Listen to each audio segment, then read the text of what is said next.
Wrap me up in all your I want you. Eksklusibong mainit na sagutan sa pagitan ni Alden Richards at Daniel Padilla usap-usapan ngayon sa social media.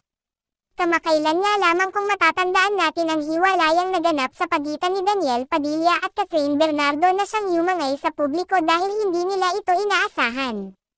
Sa isang hindi inaasahang pagkakataon, nagkatagpo sina Alden Richards at Daniel Padilla sa isang event.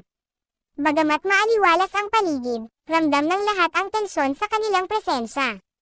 Si Catherine Bernardo, na kasalukuyang kasama ni Alden, ay agad napansin ang pagbabago ng ekspresyon ni Daniel nang makita sila.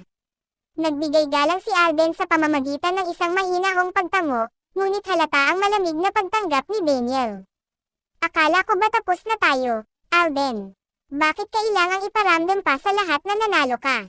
Nagulat ang mga naruroon sa biglang pagsiklab ng emosyon ni Daniel. Tila pinipilit niyang itago ang kanyang sama ng loob, ngunit hindi niya ito mapigilan. Daniel, wala akong intensyon na makipagkompetensya sa'yo. Ang totoo, gusto ko lang maging totoo kay Catherine. Sumiklab lalo ang tensyon nang ngumiti si Daniel, ngunit halata ang pait sa kanyang mga mata. Totoo, paano mo masasabing totoo ka kung alam mong nasaktan ako sa ginawa ninyo?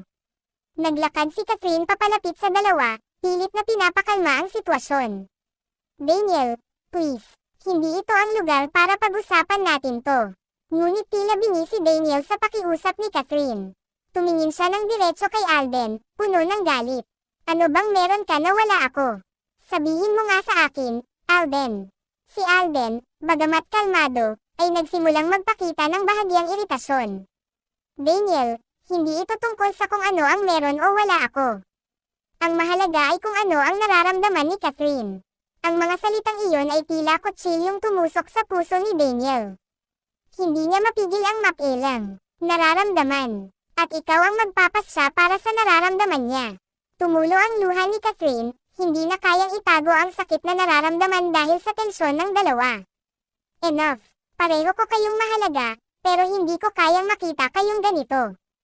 Tumahimik ang dalawa. Ang emosyon ni Catherine ay tila malamig na tubig na nagpatahimik sa nag-aapoy nilang argumento. Daniel, hindi ko intensyon na saktan ka. Pero kailangan mong tanggapin ang desisyon ko. Nagbuntong hininga si Daniel, halatang pilit niyang nilalabanan ang kanyang emosyon. Kaya ba't parang napakadali lang para sa'yo nakalimutan ako, Catherine?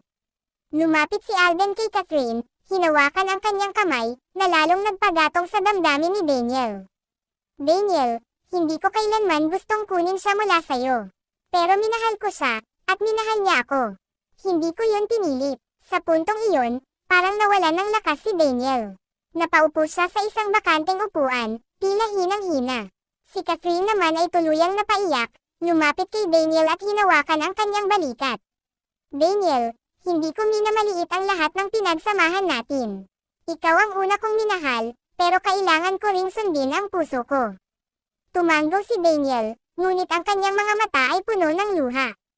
Hindi madali para sa akin, Kat. Pero kung iyan ang gusto mo, wala na akong magagawa. Tumayo si Daniel at tumingin kay Alden. Hindi galit ang nasa kanyang mga mata, kundi isang pahiwatig ng pagtanggap. Alden, sana lang alagaan mo siya. Kasi kung hindi, babalik ako para kunin siya ulit. Tumango si Alden, isang tanda ng kanyang pangako. Daniel, hindi ko hahayaang masaktan siya. Pangako ko yan. Habang lumalayo si Daniel, si Catherine ay napaiyak muli. Pinilit niyang burahin ang sakit ng nakaraan, ngunit alam niyang hindi ito magiging madali.